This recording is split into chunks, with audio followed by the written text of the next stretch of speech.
जय महाराष्ट्र. स्वतः ग्वागर मतदारसंघामध्ये म्हणजे रायगड रत्नागिरी लोकसभा मतदारसंघामध्ये आमच्या 4 सभा उमेदवार गीते साहेबांना निवडून आणण्याकरता म्हणून झाल्या.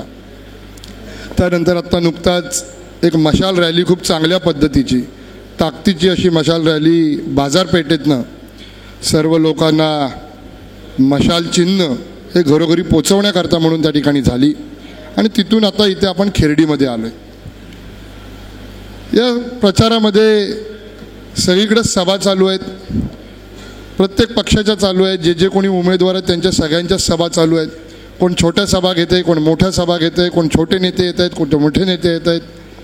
आणि या माध्यमातून सर्वांचाच प्रचार 7 मेला जे मतदान या रायगड या रत्नागिरी सिंधुदुर्ग लोकसभा मतदारसंघामध्ये पार पाडणार आहे त्याच्या प्रचाराकरता म्हणून आणि त्या लोकसभेच्या निवडणुकीमध्ये आपले विद्यमान खासदार आणि इंडिया आघाडीचे आत्ताचे उमेदवार आदरणीय विनायक राऊत साहेब यांना मोठ्या मताधिक्याने आपण सर्वांनी निवडून देऊया आणि पुन्हा एकदा त्यांना आपण संसदेत पाठवूया, अशा प्रकारची आपल्याला विनंती, अशा प्रकारचं आव्हान आपल्याला या निमित्ताने आजच्या या निमित्ताने करतो. सगळे भाषण भरपूर केलेले आहेत आणि आणखी करणारही आहेत, आणखी होणार आहेत भाषणं. मी फार काही सांगत नाही, परंतु दिवस फार कमी राहिलेत. उमेश, आता सभा आज तुम्ही घेतलाय ठीक आहे, परंतु आता तुम्ही घरोघर ही मशाल पोचवण्याचं तुम्ही काम करा. कारण रोजची काही निवडणूक चिन्ह अशातला भाग नाही आहे. हे चिन्ह आपल्याला बदलून मिळालं आहे. आपले जे शिवसेनेचं चिन्ह धनुष्यबाण होतं ते गोठवलं आहे, पक्षाचे 2 तुकडे केलेत आणि आपल्या प्रतिस्पर्ध्यांना, आपल्या विरोधकांना ते धनुष्यबाणे चिन्ह दिलं. आज पहिल्यांदा कोकणामध्ये असं घडतंय की धनुष्यबाण हे चिन्हच निवडणुकीमध्ये कुठेही प्रचाराला नाही आहे, कुठेही नाही आहे. रत्नागिरीमध्ये नाही आहे, सिंधुदुर्गामध्ये नाही आहे, रायगडात नाही आहे, कुठेही धनुष्यबाणे चिन्ह त्यांनी ठेवलं नाही. आणि याचा बदला हा येणाऱ्या निवडणुकीमध्ये आपल्याला खासदार विनायक राऊत साहेबांना निवडून आणायचं आहे आणि ह्या सगळ्याचा बदला आपल्याला त्या निमित्ताने घ्यायचा आहे.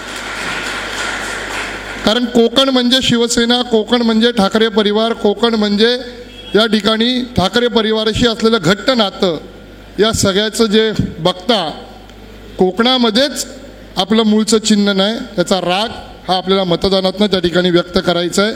आणि म्हणून मशाल चिन्ह आपण येणाऱ्या काळामध्ये घरोघर पोचवूया.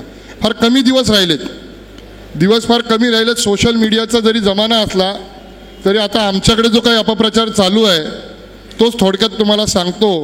कारण इथे या मतदारसंघामध्ये दोन्ही चिन्ह ही नव्याने येणार आहेत. दोन्ही चिन्ह यापूर्वी या मतदारसंघामध्ये कमळ हे चिन्ह कधीच नव्हतं आणि मशाल हेही चिन्ह कधी नव्हतं. परंतु आमच्या रायगड मतदारसंघामध्ये घड्याळ चिन्ह हे जुनं आहे आणि विशेष करून ग्वागरमध्ये घड्याळ हे घराघरात पोचलेलं आहे. त्यामुळे काही लोक जाणून बुजून बघताना काय बघतात, एकीकडे राष्ट्रवादीचं चिन्ह बघतात नाही, एकीकडं धनुष्यबाण शोधतायत, धनुष्यबाण दिसत नाहीत. आणि म्हणून त्या ठिकाणी विरोधी पक्षाची लोक जाऊन सांगतायत की हेच चिन्ह आहे. ह्या वेळेस पण भास्कर जाधव साहेबांचं चिन्ह हेच आहे. अशा प्रकारे खोट्या पद्धतीने प्रचार चालू आहे. आणि म्हणून या खोट्या प्रचारापासून आपण सर्वांनी सावध राहा, या खोट्या प्रचारापासून आपण सर्वांनी सावध राहा. आणि म्हणून मशाल ही घरोघर आपल्याला पोचवावी लागेल. जिथे जिथे म्हणून घर आहे, तिथे जिथे म्हणून चूल आहे, तिथे तिथे म्हणून आपल्याला ही मशाल ही घेऊन जावी लागेल. लोकांच्या सातत्याने डोक्यामध्ये मशाल ही बिंबवावी लागेल. आपल्याला नंबर भेटला का? 3 नंबर, 3 नंबर, तिसरा नंबर आपल्याला त्या ठिकाणी भेटला आहे. आणि म्हणून 7 मेला आपण सर्वांनी आता ह्या सभा वगैरे करत बसण्यापेक्षा उमेश तुम्ही घरं वाटून घ्या सर्वांनी. आम्ही आमच्या भागामध्ये अतिशय मायक्रो प्लॅनिंग केलं.